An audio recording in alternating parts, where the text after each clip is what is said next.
Shams follows Rumi to his house. They go into his study. He locks the door. No one is allowed to enter. Not his wife, not his kids, and not students. No one enters the sacred space. And it's what they call a totem. Totem is this physical place, okay, that connects the earth to heaven. Okay, it's like you love a man or you love a woman. They are made of flesh and bones, but for some strange reason, because you love them, this love and this organism connects you to this thing called paradise. It brings you joy, it brings you sorrow, but because they're all baptized by love, they're all sacred. It makes you into a poet. You know, you're not depressed because you don't have money. You're depressed because love, because of yearning, because of longing. And Rumi doesn't care. He doesn't care what people think about him.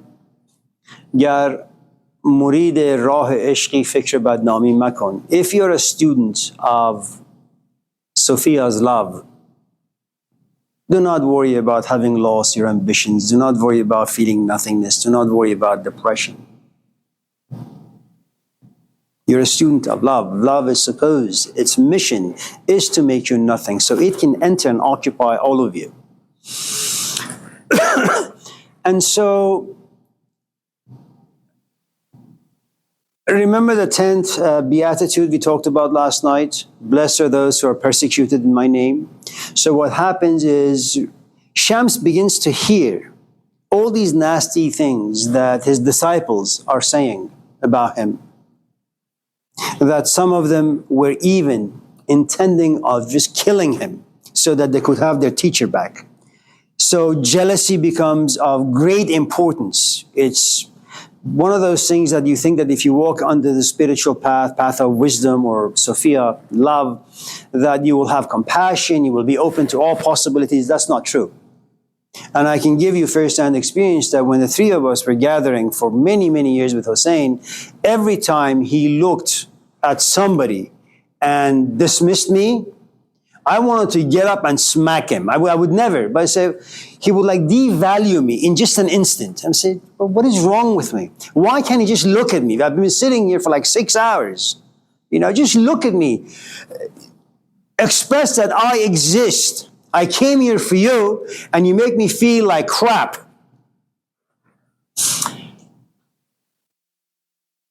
And so students feel as if this teacher has robbed them of Shams, has robbed them of their teacher Rumi. So they, plot make all these plans.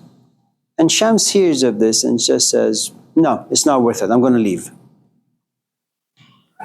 Rumi falls into depression. Now you would think that someone who knows the Quran inside and out would kind of grab some of the verses in the book and rescue himself from this pit of darkness. No.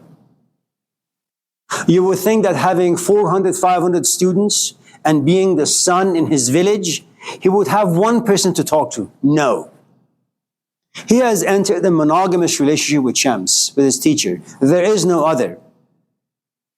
Okay. Everybody is an alien, a stranger. The only sun, the only thing that is able to generate heat, purpose, love, inside Rumi is his teacher, and he's gone. He doesn't eat, he doesn't pray, he doesn't fast, he doesn't talk. He stays in his room, does absolutely nothing. He loses 100 pounds. I don't know how much he actually weighed. Okay, I don't know how much weight he lost. But that's what happens to you when you're depressed. Food doesn't taste good. It's like having cancer. Everything tastes like metal. And then he tells his son, if you love your father, go figure out where Shams is. He says, but you have all these people. You guys suck. You're no good. Shams is like God. He has breathed his own spirit into me. I have a soul now. Something I never had before. And since he's the creator of my soul, he's also the destroyer of my soul. He's taken away my soul. I want it back. Go bring him. And so eventually after 2-3 months, they figure out where Shams is. They talk to him. Shams says, no. I will come back one condition. I want all these disciples to just shut their mouth. I want to feel safe. And safety is important because then when you're sitting with your student, Rumi, then you can just talk to him without in the back of your head worrying about what the students are plotting. Okay.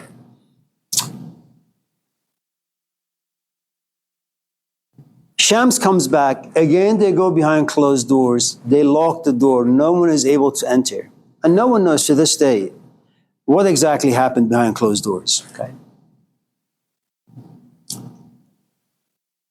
Now, I'll leave it to the Westerners to mess this up because there are books that have suggested that Rumi and Shams were actually, engaged in some homosexual activities. But that's how, Westerners are and what Westerners do. Now, not all of them, but some of them. Someone like Andrew Harvey.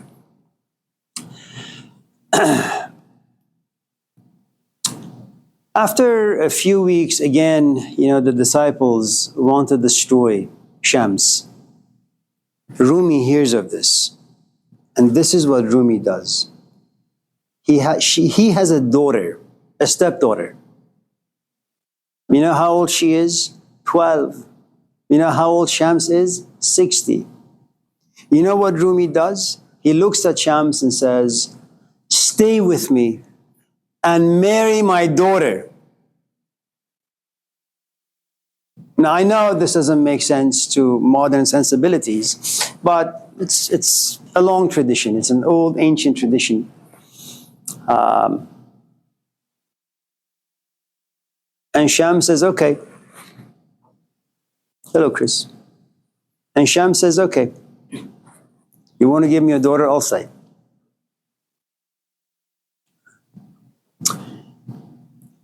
His daughter, of course, doesn't know what the hell is happening. I'm 12. You give me an old donkey as a husband. Shams is disgusted by this girl because that's not who he is and that's not what he is. He knows that Rumi did this only so that he could stay around.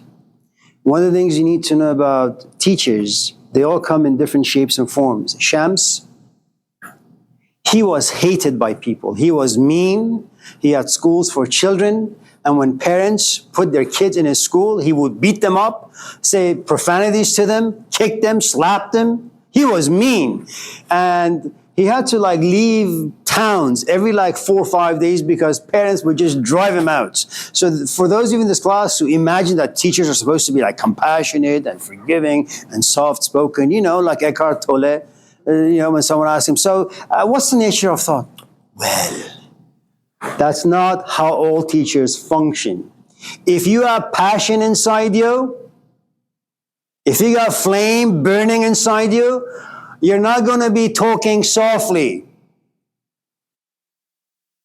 Only idiots who assume that they have flame talks gently and softly. Okay? You're like a volcano erupting. You're not the speaker. The love inside you moves you to speak. And love is never gentle. Love is never kind. Don't believe what Corinthians tells you. Love is not patient. If it was patient, it would never be in longing, yearning. It would never have anger. No frustration. Love is the most impatient emotion you will ever encounter. See how Corinthians lied to all of us? I'm just joking. Now,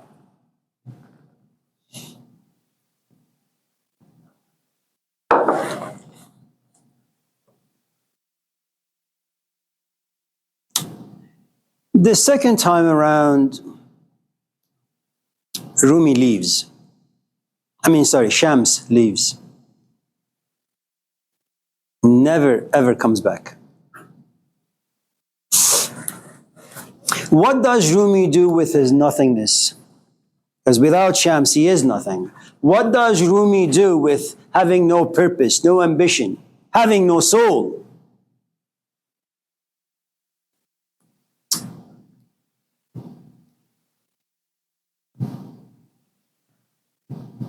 How do you express your anguish? You write 700 poems dedicated to your teacher.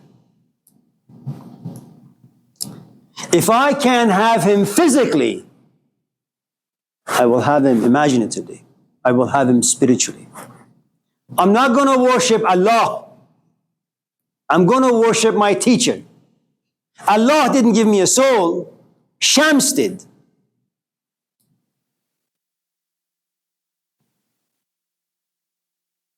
He read the Quran inside and out. He knew everything by heart. He knew the best philosophers of the time. And yet none of them were able to give Rumi his soul. This old man was able to. God does not create us. Teachers do. God gives us the earth, our physical life. Teachers give you our soul.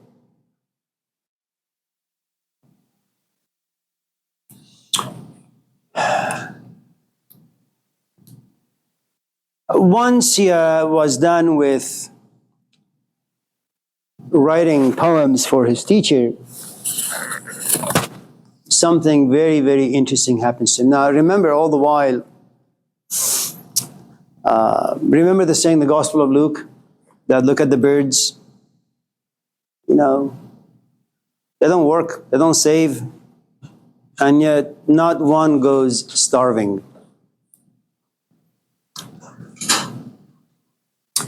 And that's what happens when you fall in love, when you have faith and trust, that you're guided by something. You have no fear. And that's how Rumi was. And once he was done with Shams, the poems dedicated to his teacher, he begins this other work, Masnavi. It's 6 volumes, but the thing you need to know is this. After having finished the first book, the first volume, Rumi finds himself completely depressed. He can't write. He can't write a single line for 2 years. How is it that first you follow the letter of the law, you're content, a stranger walks into your life, destroys all the letter that lives inside you, replaces all of them with the Spirit, you're burning from within, and whatever fire lives or flame lives inside you gives birth to poetry.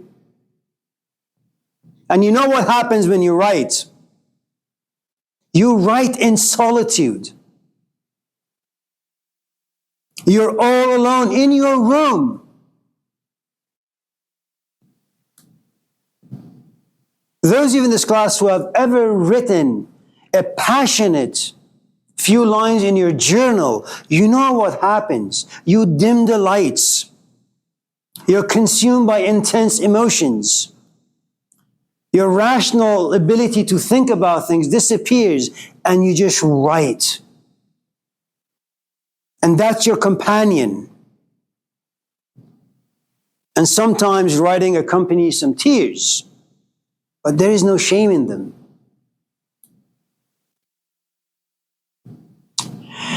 Now, something very, very interesting happens. One day, he runs into this man. This man does not know how to read. This man does not know how to write. This man does not know how to pronounce words correctly.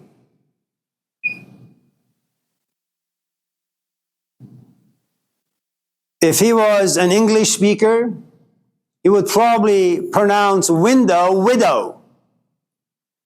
He would pronounce lock, look.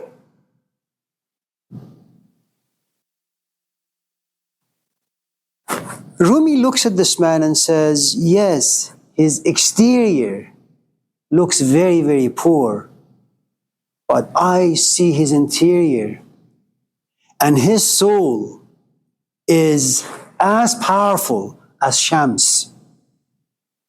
در خرابات مغان نور خدا میبینم. این عجب این که چه نوری ز کجا میبینم. That if you want wisdom, don't come to Laney College, take my classes. You want wisdom, go hang out with some homeless people. And there you say, oh my God, this guy has the wisdom that the Bible doesn't even have. That people who teach at Yale don't even have. How is it even possible? How could you find wisdom inside a human being who seemingly has nothing? Generally, we call these people in Jainism sky wearers. They don't need shelter. The sky is their shelter.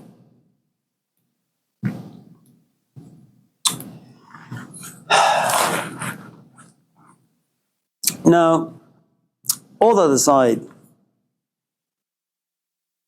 or maybe I should just give you some poetry then. Do you have any questions before I give you some lines from the first book?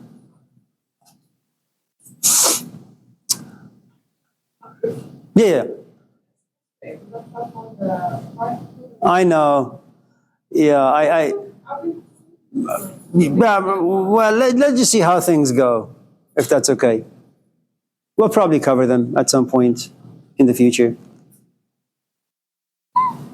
For those of you who want to get to know the 5 pillars, I'm not sure if you're going to cover them tonight, but just in case you're really, really wanting to know, let me know so I can give you an incomplete. And the next summer you can register for the class and we'll talk about them. But you have to wait for about almost a year. You can do that. Yeah, Julian? Do you think it's part of the teacher's job to facilitate building a community or training? Like how you're talking about taking care. Because the teacher is not going to be available to you all the time, you need friends who have similar ways of thinking and feeling about things. You need similar language. If, for example, let's say you define religion in this way, I define religion in that way, okay? What happens in a community often, especially if it's governed by someone, I don't know, like Gurji, for example, or Jesus Christ, they're all going to have the same definition of religion, which means that when people sit and talk, they're all going to think the same. But more importantly, they're all going to feel the same. Why? Because it's not Merriam-Webster dictionary that defines religion for you. It's Jesus Christ who defines it. And everybody in that community eats from the same dish. It makes friendships stronger. So, and because teachers naturally and organically, they are profoundly charismatic and magnetic, what happens is, if, for example, you have a magnet and you have a lot of paper clips, okay? Paper clips that are close to the magnet will eventually move towards the magnet and they get stuck to the magnet. And in time, what happens if the paper clip has been stuck to the magnet, when it departs, when it leaves the magnet, it has some magnetic qualities to it.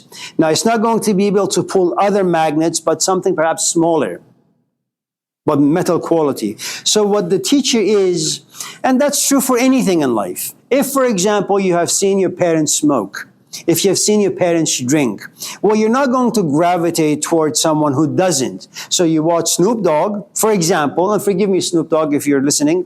And what happens is, because this is what you've done and this is what you enjoy, you gravitate towards Snoop Dogg or people who enjoy smoking. Okay, so depending on the sort of desires you have inside you, those desires create purpose and ambition, definition of pleasure, what's good, what's bad, the sort of human being you are, and then you gravitate towards the hub. Okay? If you want to drink, you're not going to go to church, you're going to go to a bar. Okay? So because of that, teachers have no choice but to create a few people around them. And those few people are like-minded. And it's important. You need support system. You go to AA for one reason, not because everybody's a saint. You know, they all drank. They all lost. They all grieved. They're all angry, and they want a way out. You need that. So just in case your buddy sees you moving towards a bottle, he'll stop you. But if you don't have that support system, there's a good chance you'll just go towards the bottle. Anyone else before we move on to the... Yeah. Is there anything that your teacher Hussein would talk about from time to time that you still chew on?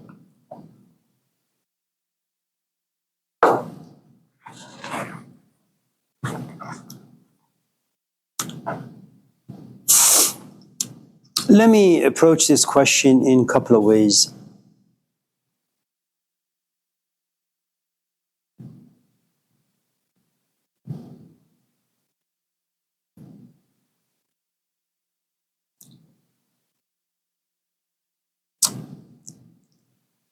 When you don't have experience, all you have are theories. And theories make you dogmatic. Theories make you arrogant. You just become an ass.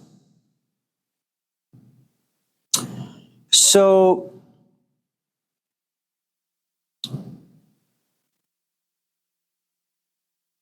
I was never a good student from the moment I was born. And my poor parents, they did all sorts of things. You know, when you're talking about the Middle East, you're talking about a third world country, you're talking about people who don't really make very much money. But parents sacrifice.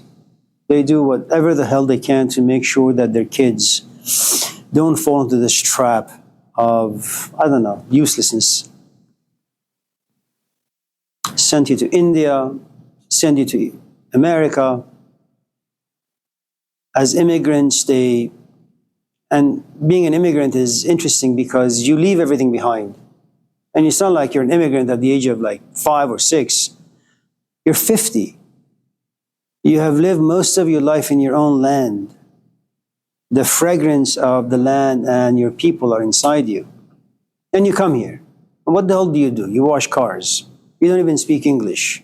And what do your customers tell you? That you're an idiot. And what do you do as an immigrant? Well, you can't fight them because then you lose customers. Then your business shuts down. Then you have no money. Then you can't do anything. You can't go back home because you've sold everything. You can't stay here because you got no money. Still, I wasn't going to school. Then I had kids. Then I realized that every night when I go home, I have to scream so they can do some math. What goes around comes around. Then I realized that I want to sit and write, but I can't. I'm exhausted by them. I want to have some quiet, but I can't. Even sometimes when we have gatherings at the house. I lock the door. Somehow they find the key. You know, I'm like screaming and beating up all the people in the house. And all of a sudden they barge in. And so then they lay around, they play with this, they play with that. Then I sit back and I say, is this what parents go through? Is this what my parents went through? Is this what I put them through? And the answer is yes. Had I not had this experience, I could come to class and talk about parenthood. It could be a very interesting, inspiring conversation, but there is no real experience behind it. And God forbid if someone was to buy my theories and then go home and apply them.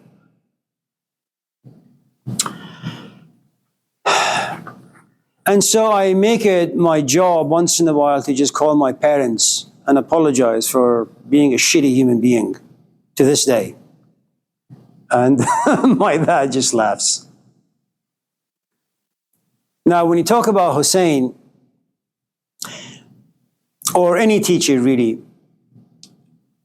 آدمی در عالم خاکی نمی آید به دست. آدمی دیگر بباید ساخت و از نو آدمی. When You go to a Socrates, you go as Plato. And when you go as Plato before Socrates, you go to Socrates knowing your parents will take care of you, that your father is a lawyer and a politician, your mom believes in gods. They'll give you money, you love your parents, you know what you want to do, you're a playwright, you're a winner, you're ambitious. You go to Socrates before, having all these things about you. Now, Socrates can make a philosopher out of Plato who's got all this junk inside him. So what does he do? He exploits, manipulates Plato. He makes Plato fall in love with him. Now the stuff that lived inside Plato are removed. He doesn't want to become a lawyer. He doesn't want to become a politician. He doesn't care about writing plays so people can laugh. He sits in his room and he writes and writes and writes. And he does the same exact thing that Rumi did for his own teacher. He doesn't say Plato was asked the question. He says Socrates was walking and then someone approached Socrates and asked him, "So Socrates, what's up?" It was only later that Rumi did exactly what Plato did. Now you have the name Plato in his own writing, as you have Rumi in his own writing.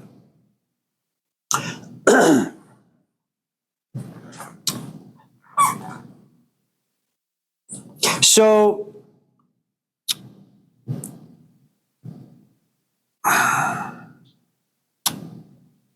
of course, I should say that Hussein really never did, and if he was alive today, he would never consider me a serious student. And that's one of the problems with parents or teachers. They always look at you and say, "Yeah, you've done some good things, but for the most part, you're just a loser. You're never enough for your parents." They always want you to be an astronaut going to Mars and, sending a letter from there.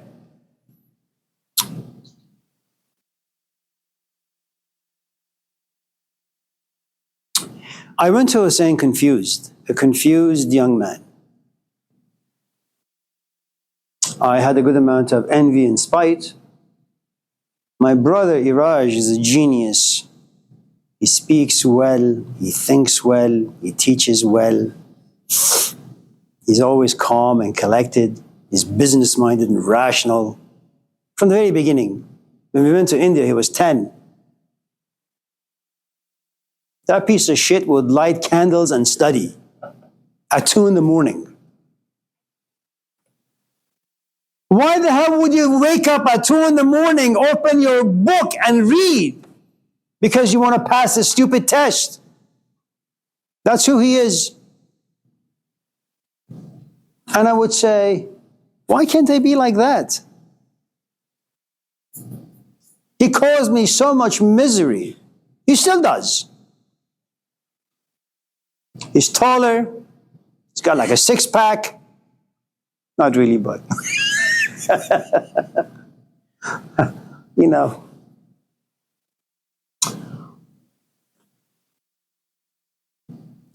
Now, of course, very much like all of us in this room, I had imagined that I knew where was I going and what I was doing and all that. 6 months into it, he makes me feel like crap. One day I remember going to my oldies, music collection. We had audio cassettes. You guys know what they are? They're like plastic boxes with some ribbons in them. And I look at, all these Persian pop singers.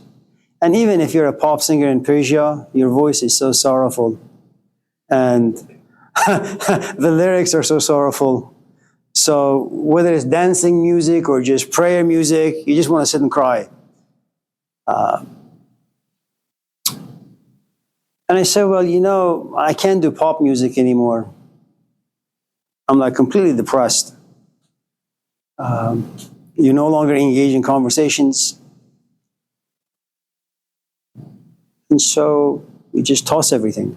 Everything goes out the window. And then we went to his house about 2-3 times a week. He had a shop, so we also went to his shop. I mean, I did, and other people did as well. Now, you don't understand this when you're a student, when you're doing this. You know, it's like you realize that your parents have gatherings all the time. They invite like their neighbors, their friends, relatives, and you say, oh, mom, dad, it's great, but can we do it maybe once every month instead of like every day? Then you get to be like 40. And then you say to your husband or your wife, yeah, let's invite some friends. Okay. And then you realize, damn, you got to go to Costco. That's going to cost you some money. Then you're going to come home. Then you're going to clean this house. And then you realize, well, this gathering is robbing you of money. Your house is a mess that needs to be cleaned. And then you got to cook. I'm not talking about like what Westerners do, you know. I put some carrots on the counter, you know. Or order some Zachary's pizza or whatever. You actually cook. You know, if you've seen this movie called like Water for Chocolate. People, have you? It's a beautiful movie. They speak in German.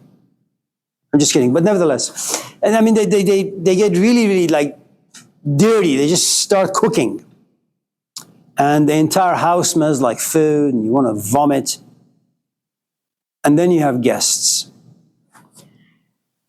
Well, you can't just look at guests and they look at you and realize how exhausted you are. And you can't be mean-spirited. Despite your exhaustion, you got to laugh, man. You got to play music. You got to dance with them. You got to entertain them. But you don't realize any of this. Zero. And then your guests leave. You look at your house and you say, oh my God, this is like a third world country. Everything has been turned upside down. Then as you're angry for having done this, all of a sudden you're inspired, like what we talked about last night. Blessed are those who remember. You know, you said, man, I know my mom is dead and my father is dead, but I remember them having guests all the time. Is this what they went through? And for the first time, you realize the sacrifices they made. Now, when you're a student, you're never going to realize and understand what another person goes through to have you occupy their private space. Okay?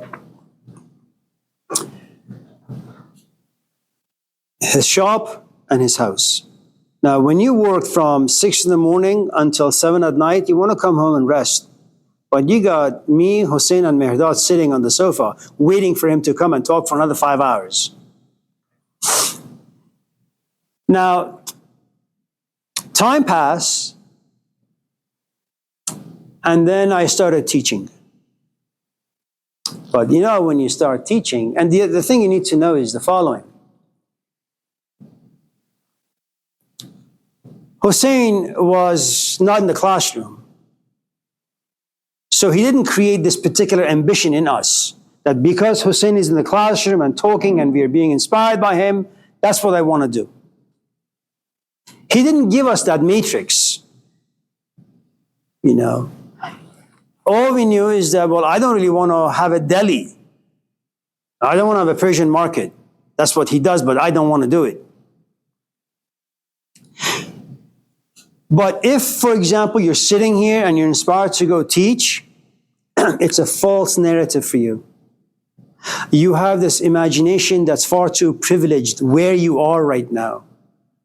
It creates richness and not poverty. Because what happens is you imagine yourself in the classroom, and that's a wrong thing for you to imagine. You are in a position of poverty, nothingness. You are a piece of shit. You can't speak right, you can't think right, you can't feel right, you can't express anything the right way. And that needs to be inside you for a long, long, long time. Okay?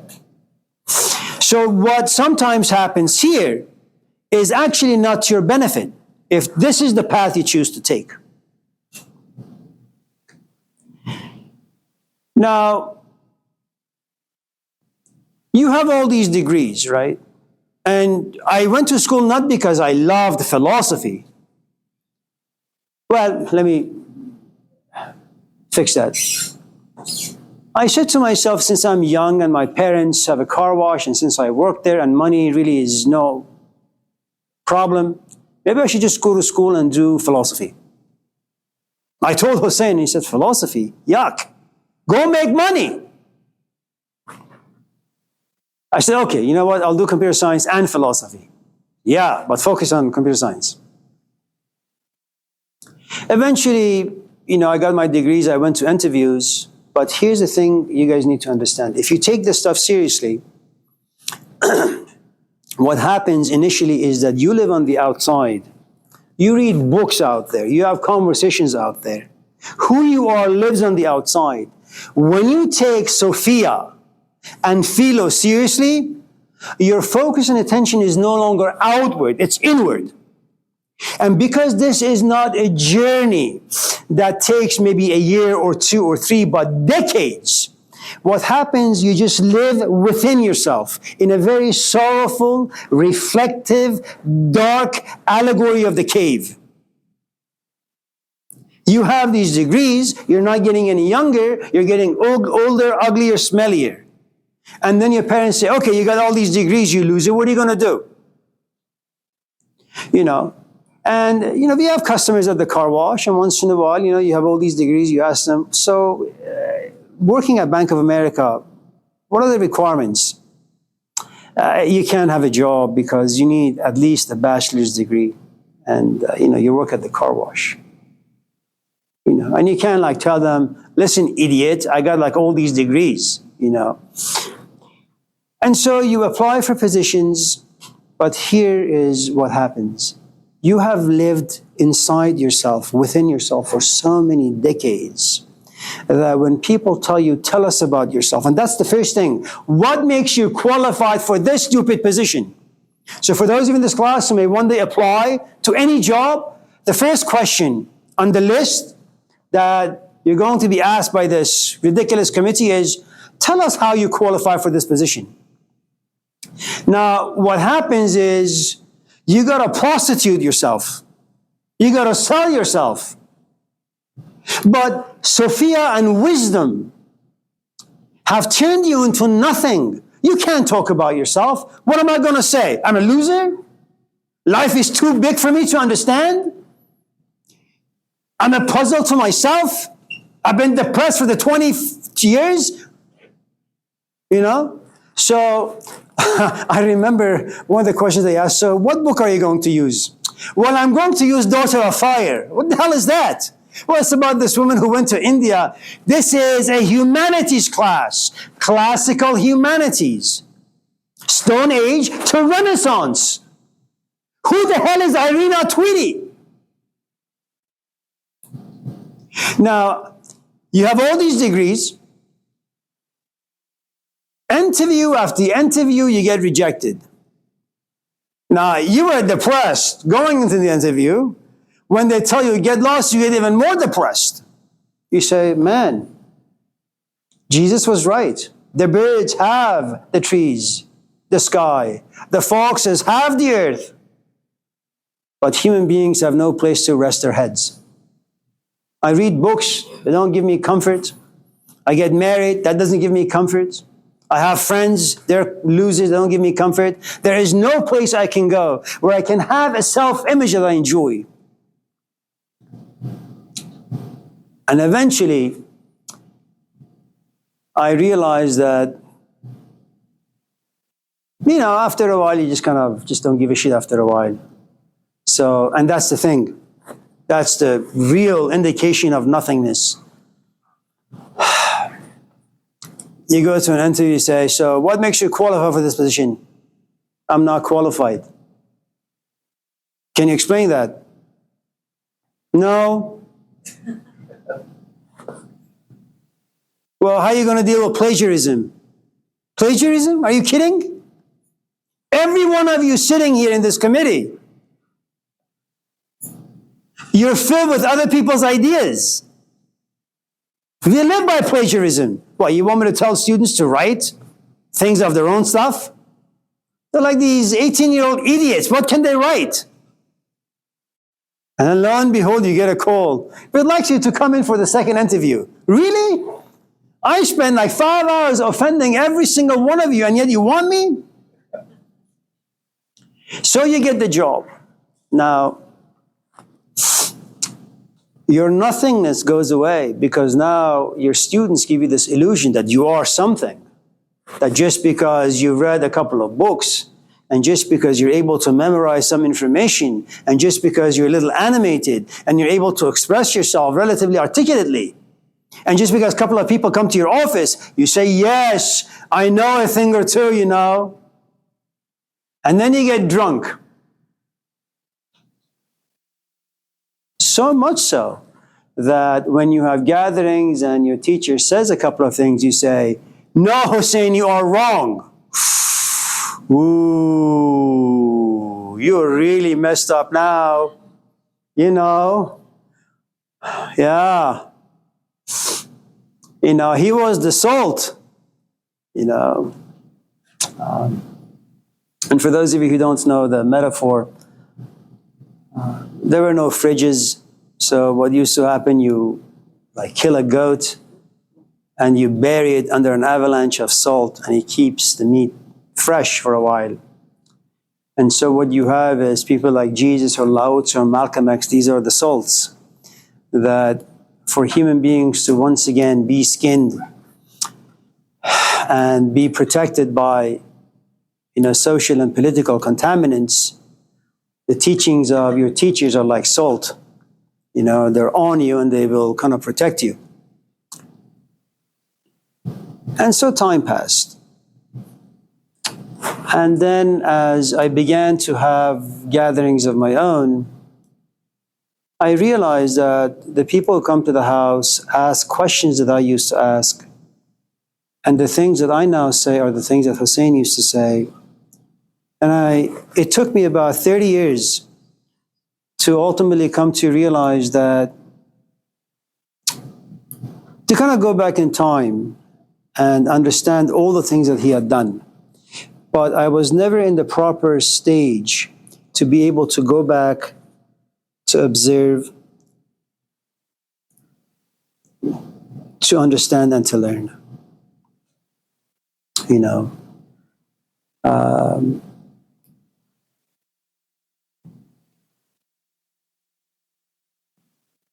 And you never really,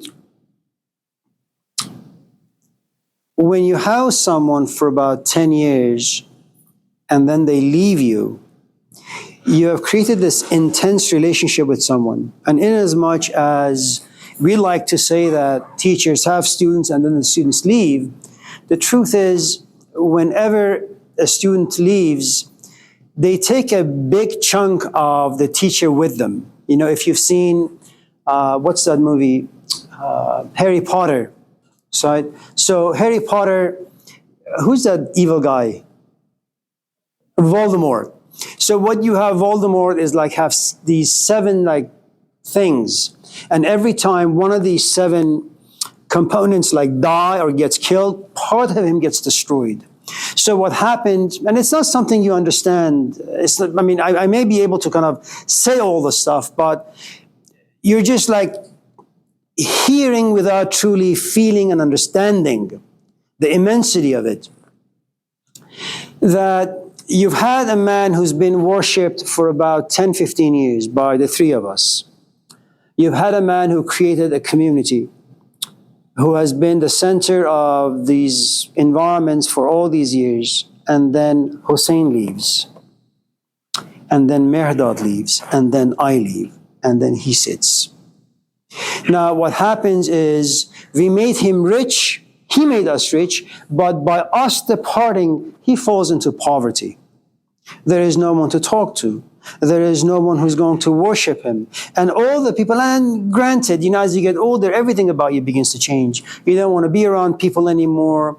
You don't want conversations anymore. And so, as I am getting older, I begin to kind of observe some of my own experiences.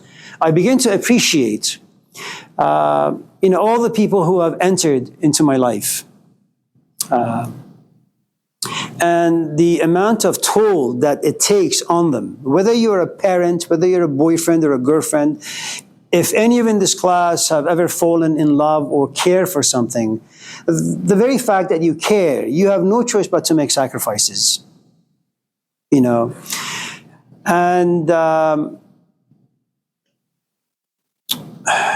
when you make sacrifices, you're giving up your time, you're giving up your energy, you're giving up your youth, and in the end, you basically have nothing. And it's only been in the past maybe 4 years or so that when we gather or when I come to my classes, I make sure that I at least spend a few minutes mentioning his name, because, if Peter in Christianity is the rock of this tradition, when you have a teacher, that becomes your teacher. You build everything about yourself on his ideas, his presence, his life. Okay? Now, if, for example, you have a teacher and that teacher is married and has kids, there is a good chance that you would want your husband or your wife to be like the teacher's husband or your wife. If your teacher has children and he disciplines them in a certain way, that's how you want to be. And so what you do is you plagiarize, you appropriate, but you do so in a very meaningful way. You have understood some of the most valuable things that he or she or life has offered you, and you try to mimic them, copy and paste them into your own life. And you're actually very proud. If someone says, well, you speak like Hussein, you say, well, God damn it, you're right, I speak like Hussein. Why shouldn't I? So, yeah, I'm sorry to have been ranting on for